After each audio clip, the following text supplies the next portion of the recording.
दर्शकों स्वागत है आपका विधि से यूटी न्यूज में। मैं हूं कृष्णकांत सिंघारी। अब देखते हैं दिन भर की खास खबरें।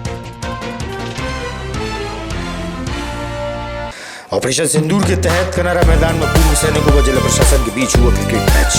कलेक्टर भी हुए शामिल।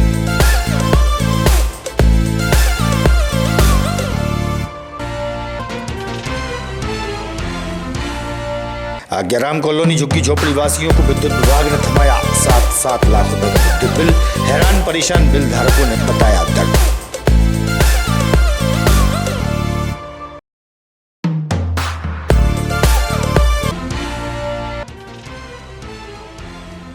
और दुर्गानगर रोड पर बीती रात तेज रफ्तार स्कॉर्पियो से बड़ा हादसा होती टला। पुलिस ने घायलों को इलाज के लिए कराया भर्ती।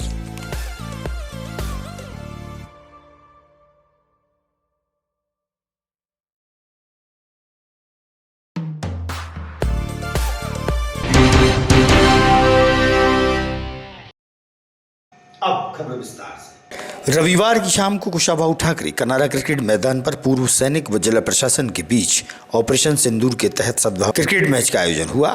जिला प्रशासन की ओर से कलेक्टर अंशुल गुप्ता भी टीम में शामिल हुए। इस मैच में जिला प्रशासन की टीम विजेता रही। मैच के दौरान विधायक मुकेश टंडन भी मौजूद रहे।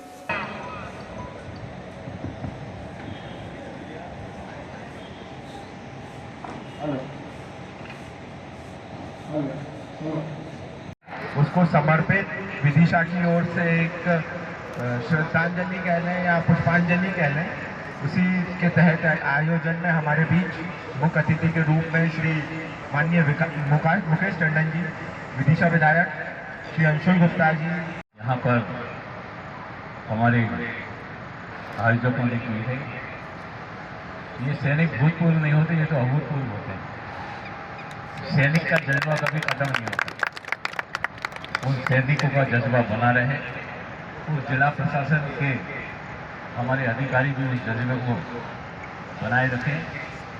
एक शानदार आयोजन यहाँ पर आज पेश कर दिया गया है। वर्तमान समय में हमारे देश में सेना के प्रति सभी देशवासियों का सम्मान है और सरकार ने भी सेना को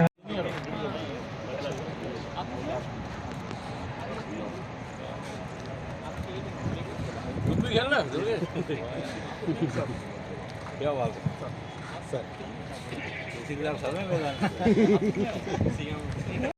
जो में क्रिकेट का जो मैं कहूँगा विश्व पितामह द्रोणाचार्य, क्या शब्द चाहिए मुझे समझ में नहीं आ रहा है। और क्लब के सभी समर्पित सदस्य और विशेष रूप से हमारे जिले में बसे हुए सैनिकगण। कार्यक्रम का आयोजन हमें कुछ दिन पहले करना था, लेकिन वो किसी न किसी श्रद्धांजलि देने का प्रयास क्लब के द्वारा और जिला प्रशासन के द्वारा किया जा रहा है। तो आप सभी को जो है बहुत बहुत धन्यवाद। आज के कार्यक्रम में मुख्य रूप सर एक आप भी खेलना खेल दिया है और ये पीछे फील्डर ने थर्ड पॉइंट दिशा में नहीं है। बॉल एक ही रन से संतुष्ट होंगे।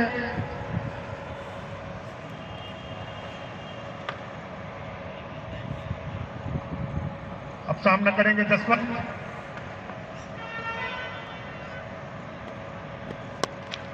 खेल दिया स्टेट जाए, पीछे फील्डर है, एक में रोक पाते हैं सीधे 4 रन के लिए। पैंतीस मैचों का पहली गेंद पे इन्होंने अपना खाता खोला और सीधे स्टेट जाए 4 रन के लिए। ऑपरेशन सिंदूर के अंतर्गत भूतपूर्व सैनिक और प्रशासन के बीच में जो मैच खेला जा रहा है, उसके बारे में सर क्या संदेश देना चाह रहे हैं अपन? स्वस्थ शरीर में ही स्वस्थ मन का वास होता है और विदिशा शहर में कनारा क्लब के द्वारा बहुत ही अच्छी परंपरा कई वर्षों से की जा रही है। ऑपरेशन सिंदूर के बाद से देश भर में जो जज्बा उमड़ा है, उसी में एक छोटा सा प्रयास है कि जो विदिशा में काफ़ी बड़ी संख्या में भूतपूर्व सैनिक लोग रहते हैं, तो उसी श्रृंखला में एक पहला आयोजन है जिसमें जिला प्रशासन और भूतपूर्व सैनिक क्रिकेट मैच खेलते हैं। आगे भी हम कैसे भूतपूर्व सैनिकों को अलग अलग चीज़ों में इन्वॉल्व रखें और उनके अनुभव से लाभ लें और प्रेरणा लें, ये करते हैं। Thank you. में कनारा क्रिकेट द्वारा एक मैत्री मैच का यहाँ पर आयोजन किया गया, जिसमें हमारे भूतपूर्व सैनिक और जिला प्रशासन के सभी अधिकारी भाग ले रहे हैं। वास्तव में हमारे देश में जो सेना ने जो शौर्य और पराक्रम दिखाया है, संपूर्ण देशवासी उससे उत्साहित हैं। सेना को भी जो है सलाम कर रहे हैं और सेना का उत्साह बढ़े, इसलिए अनेक प्रकार के आयोजन हो रहे हैं। और ये आयोजन विदिशा में मैत्री मैच का यहाँ पर किया गया है। मैं कनारा क्रिकेट टीम को, आदरणीय कलेक्टर साहब को, जिनकी पहल पर ये एक मैच आयोजित किया है, उनको बधाई धन्यवाद देता हूँ।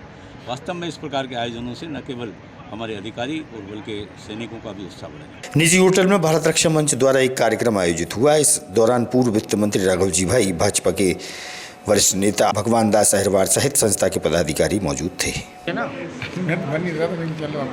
दोबारा करें, लाइन मिल गई। उद्देश्य बांग्लादेशियों को, घुसपैठियों को बाहर निकालना, हिंदू राष्ट्र घोषित करना, यूनिफॉर्म सिविल कोड लागू कराना और जो और भी कई उद्देश्यों के लिए भारत रक्षा मंच का गठन हुआ है। देश की सभी राज्यों में भारत रक्षा मंच का गठन हो चुका है। मध्य प्रदेश का भी एक बहुत, हर ज़िले में, हर तहसील में उसका गठन हो चुका है। आज विदिशा की ज़िले की जो है वो बैठक हुई थी। मैं भारत रक्षा मंच का प्रदेश संयोजक, मैं आज यहाँ हूँ, इसलिए मैं भी यहाँ पर। बहुत बढ़िया। इस संबंध में यहाँ पर जो भारत रक्षा मंच के द्वारा कार्यक्रम हुआ, क्या संदेश इसका? राष्ट्रीय संयोजक आदरणीय केलकर जी का विदिशा आगमन हुआ है, तो जिले की बैठक आज पदाधिकारियों की प्रतिनिधियों की रखी गई है। आदरणीय केलकर जी का जो आदेश होगा आगे उसका पालन किया जाएगा। धन्यवाद। सर, क्या आज क्या अवसर है, क्या कार्यक्रम था यहाँ पर, किस बैनर की तरह था? भारत रक्षा मंच का कार्यक्रम आज यहाँ मैं आगरा से अभी भोपाल जा रहा था तो रास्ते में यहाँ उतरा हूँ। यहाँ ये कार्यक्रम हुआ है। आगरा में भारत रक्षा मंच का राष्ट्रीय अधिवेशन होने वाला है 5-6 सितंबर को। उसके लिए अभी आगरा में एक बैठक थी और भारत रक्षा मंच का जो अधिवेशन होगा सितंबर में, उसका उद्घाटन उत्तर प्रदेश के माननीय मुख्यमंत्री, लोकप्रिय मुख्यमंत्री जो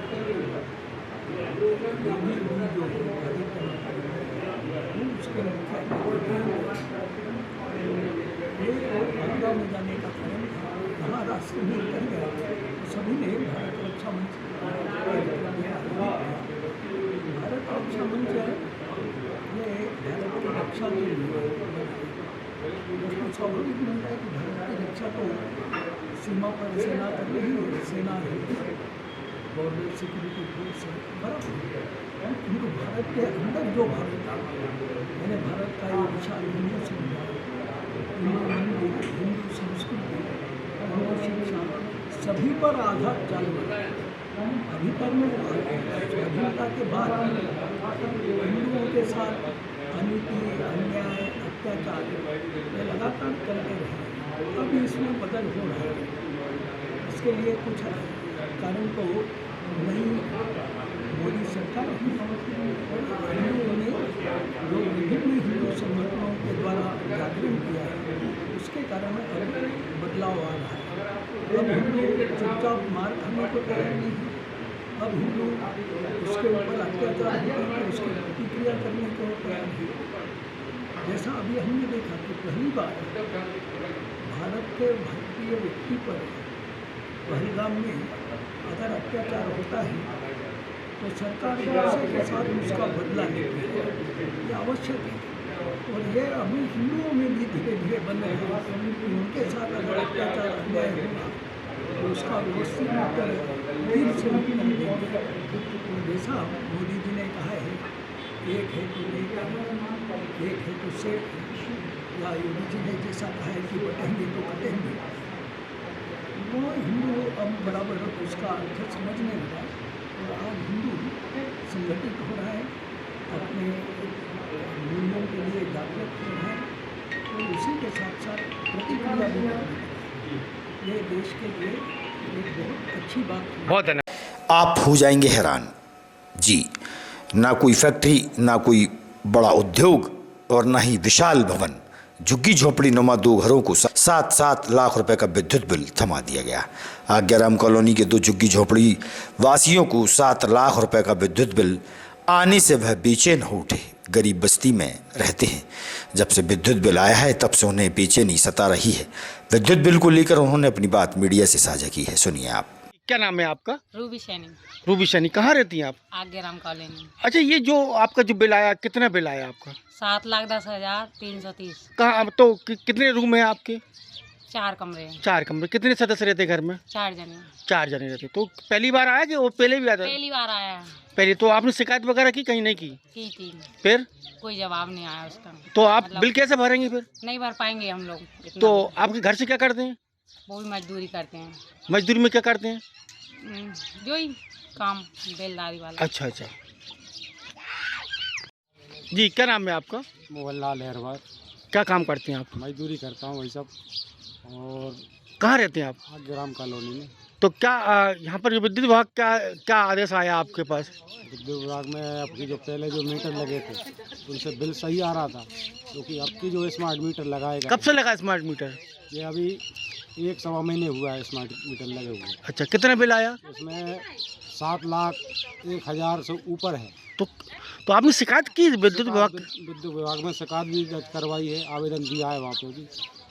और हम लोग कल या परसों यहाँ भी जाएंगे, एसपी कलेक्टर साहब के पास भी देंगे आवेदन। अच्छा अच्छा जी, वहाँ भी देना चाह रहे हैं हम आवेदन। कोई सुनवाई नहीं हो रही है। तो कैसे भरेंगे आप 7 लाख रुपए? कैसे नहीं भर पाएंगे हम लोग, तो का मजदूर आदमी कैसे भर पाएंगे? 1-1 महीने का 7-7 लाख बिल देंगे तो कैसे भर पाएंगे? जी, क्या नाम है? किरण एरवार। किरण जी, कहाँ रहती हैं आप? आगे राम कॉलोनी। तो ये मकान कैसे बनाया था आपने? कितने रुपए में प्लाट लिया था ये? बताओ सब। ये लिया था हमने 1,20 का। 1,20,000 का। क्या आपके घर से क्या करते हैं? मजदूरी करते हैं। मजदूरी में क्या करते हैं? वही बेलदारी करते हैं। बेलदारी करते हैं। हाँ। तो कितने कमरे हैं इसमें? 3 कमरे हैं। और जैसे कि लाइट के उपकरण कितने होंगे? आप क्या क्या जलाती हो आप? बस कुछ नहीं, एक पंखा है और 2 बल्ब हैं। 2 बल्ब। कितना बिल आया आपका? 7 लाख। 7 लाख। जी। तो एक ही महीने का 7 लाख है? हाँ, एक ही महीने का 7 लाख से और ऊपर 1,000 रुपया। 7 लाख से ऊपर है? हाँ। तो आपने शिकायत नहीं की विद्युत विभाग में कि हमारे इतना बिल आया? शिकायत की है ना। की है, फिर? अभी तक कुछ जवाब नहीं आया। अच्छा, तो मतलब उनने बिगर देखे दे दिया कि मीटर? हाँ, बिगर देख दिया है, कोई देखने ही नहीं आया, चेक करने नहीं आया मीटर, और बिल दे दिया डायरेक्ट। तो अब 7 लाख कैसे भरेंगी आप? अब हम थोड़ी नहीं भर पाएंगे। कैसे भरेंगे? पहले कितना आता था बिल आपका? बस 100 रुपया आता था। 100 रुपये आता था। हाँ। तो ये झुग्गी झोंपड़ी है क्या है? मतलब झुग्गी है ये तो? हाँ, झोंपड़ी है। झोंपड़ी है ना? हाँ। कितने परिवार रहते हैं इसमें? हम 5 परिवार रहते हैं। नहीं, 5 परिवार नहीं, मतलब कितने सदस्य रहते हैं? 5 सदस्य। हाँ, 5 चाहिए हम। 5 सदस्य। हाँ। परिवार की। सिविल लाइन थाना अंतर्गत दुर्गानगर में रविवार को हाट बाजार लगता है। बाजार के चलते चहलकदमी रहती है, भीड़ भाड़ वाला क्षेत्र भी रहता है। देर रात बाजार खत्म होने के समय रात्रि 11 बजे के लगभग पूरनपुरा की ओर से एक तेज रफ्तार काले रंग की स्कॉर्पियो ने एक महिला को बचाते पेड़ से जा टकराई, जिससे महिला भी घायल हो गई। स्कॉर्पियो में सवार लोग भी घायल हो गए। 4 पहिया वाहन से उछलकर एक व्यक्ति नीचे जा गिरा। सिविल लाइन पुलिस द्वारा घायलों को तुरंत जिला अस्पताल भेजा गया। वहीं घायल महिला फूलबाई की शिकायत पर वाहन चालक पर मामला दर्ज हुआ है। सिविल लाइन थाना टीआई बिमलेश राय ने दी जानकारी। प्रत्यक्षदर्शियों के अनुसार वाहन की रफ्तार इतनी तेज थी कि पेड़ से टकराने के बाद भी नया वाहन बुरी तरह क्षतिग्रस्त हो गया। यदि पेड़ न होता तो बड़ी घटना हो सकती थी। कांग्रेस पार्टी द्वारा किसानों की समस्याओं को लेकर जिला प्रशासन को ज्ञापन सौंपा गया है। कांग्रेस जिला अध्यक्ष मोहित रघुवंशी और विनीत दांगी से हुई चर्चा। किसानों के सम्मान में कांग्रेस मैदान में, किसानों के सम्मान में कांग्रेस मैदान में, एक कांग्रेस, जय कांग्रेस, जय जवान, जय किसान, जय जवान, जय किसान। पार्टी जिंदाबाद, कांग्रेस पार्टी जिंदाबाद। किसानों के सम्मान में कांग्रेस मैदान में, किसानों के सम्मान में कांग्रेस मैदान में, एक कांग्रेस, जय कांग्रेस, जय जवान, जय किसान, जय जवान, जय किसान। में ज्ञापन सौंपा। हमने आज किसानों के, आम नागरिकों की विदिशा जिले में जिस तरीके से अनदेखी की जा रही है, किसानों को डीएपी नहीं मिल रहा, समय पर लाइट नहीं मिल रही है। अभी देखेंगे कि किसानों का रबी की फसल आ रही है, धान की होने के लिए किसानों को लाइट चाहिए। 24 घंटे हमने लाइट की मांग की है। किसानों को डीएपी चाहिए, डीएपी की जगह एनपीके दे रहे हैं, उसमें भी एक बाटला दे रहे हैं। किस तरीके की ये सरकार चल रही है समझ में नहीं आ रही। मूंग की दाल का रजिस्ट्रेशन भी नहीं हुआ। मूंग का समर्थन मूल लोगों ने पिछले साल से 2 सालों से 3 साल से मूंग बो रहे थे, इसी तारतम्य में हुई। लेकिन माननीय वर्णवाल जी ने ये ज्ञान दे दिया कि मूंग में जहर है, दवाई जो अरे दवाई जिस दवाई को डाली हो दवाई वालों पर कार्रवाई करो ना। इस देश में क्यों बिक रही है वो दवाई? उन दवाई कंपनियों पे कार्रवाई करिए, ना कि किसान की मूंग की फसल पे कार्रवाई कर रहे हो। ऐसा तो फिर चलो कि अगर फसल आएगी तो उसमें भी दवाई नहीं डलेगी, कल लगोगे वो भी नहीं खरीदेंगे। गेहूं में कोई भी दवाई डालेंगे उसमें कहेंगे हम गेहूं नहीं खरीदेंगे। तो ये आर्थिक आतंकवाद जो तरीके की भारतीय जनता पार्टी ला रही है, किसानों के माध्यम को नीचे कर रही है, किसानों की आर्थिक स्थिति कमज़ोर कर रही है, ये आर्थिक आतंकवाद है। भारतीय जनता पार्टी इसमें हम उसको नाकामयाब करेंगे, उसको कामयाब नहीं होने देंगे। इन सब बातों को लेकर नगरीय निकाय में रोडें खुद ही पड़ी हैं, टैक्स बेतहाशा बढ़ाया जा रहा है। पूरे ज़िले के अंदर नगर पालिका नगर पंचायतों की हालत ये है कि पूरे ज़िले के अंदर रोडों की हालत खुली पड़ी है। आप विदिशा में देख लीजिए, पूरे रोड की चारों तरफ खुली पड़ी हैं, नालियाँ चौक हैं। बरसात का समय आ रहा है, पूरा पानी भरा कर रोड पे आएगा और आम जनता परेशान होगी। माननीय कलेक्टर साहब ने अनुरोध किया है कि एक दिन वो पूरे शहर का भ्रमण करें और देखें कि रोडें बनने लायक है कि नहीं है। जगह जगह गड्ढे गड्ढे हैं। हमारे के संबंध में ज्ञापन सौंपा, मुझे नहीं चाहिए। मैं विनीत दांगी, मुझे जो चाहिए वो नहीं दे पाओगे तुम। कमेटी के आह्वान पर जिला कांग्रेस कमेटी विदिशा के मैदान में और हमारे संघर्षशील जिलाध्यक्ष भोज रघुवंशी के नेतृत्व में किसानों की समस्याओं को लेकर एक ज्ञापन माननीय कलेक्टर महोदय को सौंपा है, जिसमें किसानों को खाद बीज समय पर उपलब्ध कराने, उनको यूरिया DAP समय पर उपलब्ध कराने, और जिस तरह से अभी यूरिया DAP तो दे नहीं रहे NPK दे रहे हैं और उसमें भी मिलावट डाली है, तो किसानों की तमाम समस्याओं को आज ये ज्ञापन सौंपा गया है। और हम विश्वास दिलाते हैं कि आम जनता जनमानस, चाहे किसान हो, गरीब हो, SC ST वर्ग हो, कोई भी वर्ग हो, उनकी लड़ाई कांग्रेस हमेशा से लड़ती आई है और आज हम किसानों की लड़ाई को लड़ रहे हैं। और जो भी समस्या किसानों की होगी उनके लिए हम उनके साथ। विद्युत विभाग के नवागत महाप्रबंधक सत्येंद्र मौर्य द्वारा पदभार ग्रहण किया गया। पदभार ग्रहण के दौरान मीडिया से हुई चर्चा। मैं बहुत बहुत धन्यवाद देता हूं कि वो आज यहाँ आए और हमसे एक रचनात्मक बात हुई उनकी। मैं यहाँ जनरल मैनेजर के पद पर आज मैंने ज्वाइन किया है और जहाँ तक मैं विदिशा ज़िले के ऑफिसर से बात कर रहा हूँ, अपने डिपार्टमेंट के लोगों से, तो जो जानकारी मुझे मिली है उसके मुताबिक यहाँ बहुत रचनात्मक कार्य हुआ है। उसी को हम आगे बढ़ाते हुए बहुत जल्दी कोशिश करेंगे कि आपको जो भी हमारी सप्लाई व्यवस्था है वो बहुत बेहतर बने और कंज्यूमर के हितों के लिए काम पूरी हो। और क्या प्राथमिकता रहेंगी सर? प्राथमिकता हमारी यही रहेंगी कि सबसे पहले तो हम जो है लोगों के लिए काम करें और जो हमारे विद्युत के प्रोजेक्ट्स हैं, सोलर के प्रोजेक्ट्स हैं, स्मार्ट मीटर के प्रोजेक्ट्स हैं, जल्दी से जल्दी कंप्लीट हो ताकि लोगों को विद्युत से संबंधित सेवाएं पूरा मिले। साथ ही हम चाहेंगे कि जो विद्युत का बिल है वो भी कंपनी को उसी तरीके से मिलता जाए जिसकी उसको उम्मीद है। जो हम बिल देते हैं वो कंज्यूमर्स को पूरी तरह समझाया जाए ताकि उनके अगर कोई किसी तरह की भ्रांतियां हैं, विसंगतियां हैं तो वो ना रहें। लोगों के साथ हम परस्पर बातचीत करके और उनको स्मार्ट मीटर के बारे में जानकारी देकर, सोलर सिस्टम के बारे में जानकारी देकर बहुत सारी चीज़ें बताना चाहेंगे और कंपनी को आगे बढ़ाते हुए आपके जो विदिशा जिला है, विदिशा जो सर्कल है हमारा, उसमें मिशन मोबाइल रिकवरी के तहत पुलिस कंट्रोल रूम में गुम या चोरी हुए 527 मोबाइलों को उनके मालिकों को सौंपा गया। पुलिस द्वारा मोबाइल की खोजबीन कर वापस दिया गया। पत्रकार वार्ता के दौरान SP रोहित कासवानी ने दी जानकारी।